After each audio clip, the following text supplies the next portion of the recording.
Good evening. Eric Okampa is my name.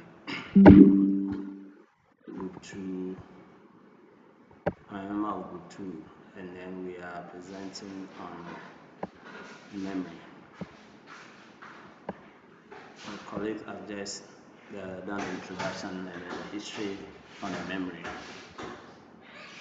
to present on the memory storage. The concept of memory and storage can be easily conflated as the same concept. Memory and storage means the same. It makes sense, but it's wrong. Nevertheless, the similarity is clear. Both hold data or store data and are measured in bytes, but usage differs. However, there are some distinct and important differences.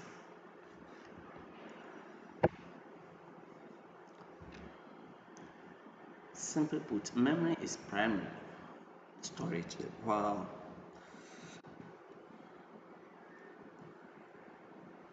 storage is a secondary memory. Memory refers to a location of short-term data, whilst storage refers to the location of data stored on a long-term basis. Memory is most often referred to as primary storage on a computer, such as memory is also where information is processed. Thus, anytime the computer is turned on or you start to execute a program, it is the CPU fetches the data um, from the memory, that's the RAM. It enables users to access data that is stored for a short time. The data is only stored for a short time because primary memory is volatile, meaning it isn't retained when the computer is turned off. What it means is that it only holds data or information whilst the operating system is running. Once you shut the device or the PC down, the data or the information stored in the temporary memory automatically deletes.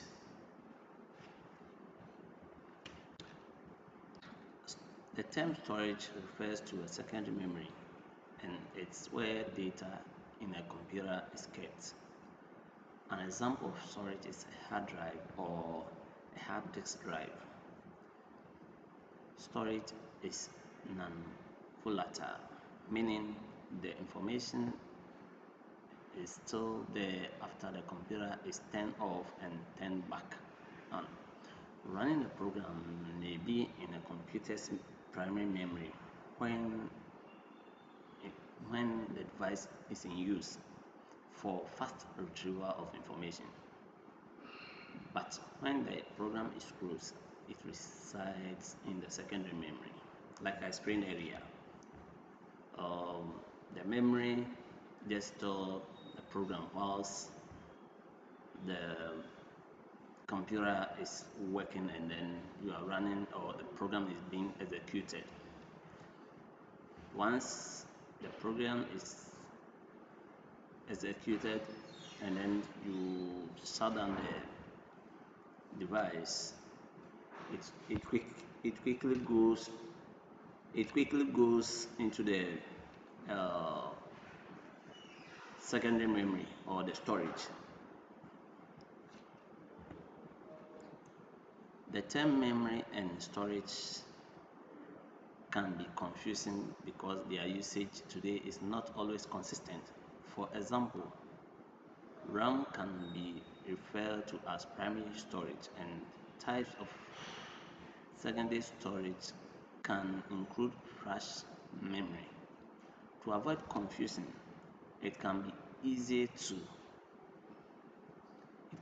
to talk about memory in terms of whether it is volatile or non-volatile, and storage in terms of whether it is primary or secondary. How much space is available in memory and storage differs as well. In general, computer will have more storage space than memory. For example, a laptop may have 8 gig of RAM while having 250 gig of storage or hard drive. The difference in space is there because a computer will not need faster access to all the information stored on it at once. So allocating approximately 8 gig of space to run a program will suffice, which means it's enough for the computer to function. So this is how information or data is being handled by memory or the primary memory, and then the storage or the secondary memory. Thank you. Students, weekend presenting on the topic memory. When we say memory, memory is a device that is used to store information or data on a computer, either permanently or temporarily. The computer represents this information in the form of binary codes. This code can either be 0 or 1s. The computer memory then stores this information in the form of bits, bytes, megabytes, kilobytes, gigabyte, terabytes, and etc. A brief history of memory. In 1834, Charles Babbage built an analytical engine. It uses the read-only memory in the form of punch card. Charles Babbage, as you all know, is being denoted for the father of computing. In 1932, Gustav Chertok invented a drum memory. It was a magnetic storage device. IBM later bought this memory and other inventions of Gustav. In 1939, Dr. Helmut invented the prototype memory, which uses the neon lamps. In 1946, the ENIAC computers were introduced. In 1956, Tim Cow invented the programmable read-only memory. In 1963, Robert Norman invented the static RAM, which was further developed by John in 1964. In 1967, the dynamic memory was invented by Robert Hoff-Bernard. In 1971, Dov Frohman developed the erasable PROM at Intel and was later developed into electrically erasable PROM. In 1984, Steve Jobs and Steve Wozniak invented the Macintosh computer. It was the first computer that came with a 128 kilobytes of memory. Kudos to them. Characteristics of memory. A memory must be of high speed, must be of low cost, must be of low power, must be durable, it must be removable, or should be able to read or write. Now, the hierarchy of memory. Memory in general, as you all know, is a device that is used to store information. As the saying goes, the cheaper the memory, the higher the storage. So the hierarchy here shows the various levels of memory, or the various memories that we have. Now the first memory that we have is the CPU, or the registers. They are fast, they are super expensive, and they are tiny in capacity.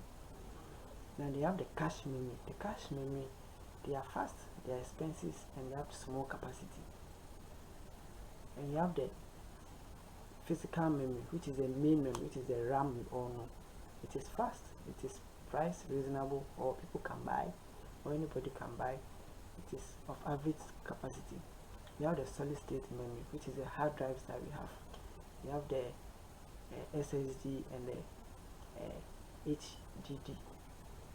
Now, memories in general are of beneficial to the computer system. It is efficient and effective in the use of storing uh, data and information. Thank you. In this section, I'll be talking about the memory address. I'm Daily Superquajima. When it comes to memory addressing, it's a really special topic in computer architecture. It has two main parts, which is the theory and the practical aspect. But in this section, I'll be diving much into the theory aspect. So let's dive into it. Here's the topic review, but I'll be focusing on the types, the unit of address resolution, content of each memory location. There are lots of topics in memory address, a lot of topic inside, but I'll be focusing on these three main types. Memory address. Memory address are fundamental in computer systems, as they provide a way to uniquely identify each byte of a memory, and it's a reference to a specific location in the computer's memory. When you talk about memory in computing or in computer system, it's a huge table. Like, let's say it's a huge table which consists of cells. And what's that cells and what's so special about the cells? It can remember. That's the specialty about the cells. It can remember and retrieve data. So when you talk about memory in computing, it means it can retrieve and remember data. So memory addresses are fixed length sequence of digits, conventionally displayed and manipulated as unsigned integer. Such numerical segmentic bases itself upon features of CPU, such as the instruction counter, also known as program program counter, and incremental address registers, as well upon use of memory like an array endorsed by various programming languages. Sorry. Here's the first type, the physical address. Each memory location in a computer's main memory has a physical address. The CPU and other device uses the code to access the corresponding memory location. System software such as BIOS, operating system, and interacts with physical memory using machine code operands or processor registers. The memory controller connected to the memory bus executes commands to read or write data. Here is the second type of memory address. Most application programs don't directly use physical addresses. Instead, they work with logical addresses, also known as virtual addresses. These logical addresses are managed by the computer's memory management unit and operating system. The translation from logical to physical addresses happens transparently from the program. Unit of address resolution. In this section, most modern computers are byte addressable, meaning each byte address identifies a single byte of storage, which is 8 bits. Larger data can be stored across consecutive addresses. Some older computers were word addressable, where the minimal addressable unit was the processor word, which is 16-bit or 32-bit words. The efficiency of addressing of memory depends on the bit size of the bus used. The memory addresses are available to the computer. For example, 8-bit byte addressable machine with a 20-bit address bus. That's the Intel A086, can be addressed 2 raised to the power 1,048,576 memory locations, or which is 1 megabyte of memory, while 32-bit bus Intel 8086 addresses 2 raised to the power 23, which is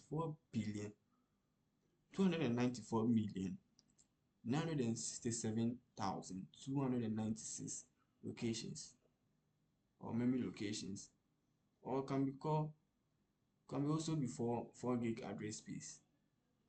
Now in this section is the content of each memory location.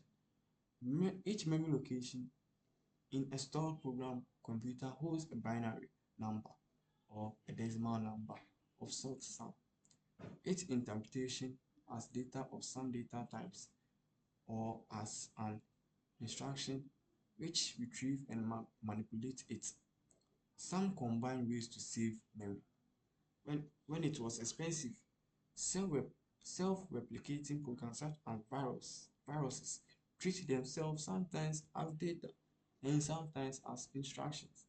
Self-modifying code is generally deprecated nowadays. Don't confuse yourself with depreciation and deprecated, as it makes testing and maintenance disproportionately difficult to the saving of a few bytes, and can also compare or a processor consumption about the machine state, but it's still sometimes used deliberately with great care.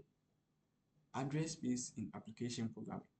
In modern multitasking environments where programs are used a lot, applications, it uses a lot of address space.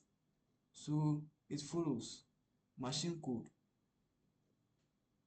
programs own code, such as a segment code or code segment or a text segment. Shared libraries. So the next point is the data. On initialized data segments on initialized but allocated variable, runtime stack, heap, and shared memory and memory mapped files. So here the heap is also known is also refers to as it uses data and it frees data. Let's take C language like this, like the malloc. It saves a bit of data and frees a bit of data. So when we talk about heap, it means it uses some of the data and frees some of the data. So let's continue in the next section.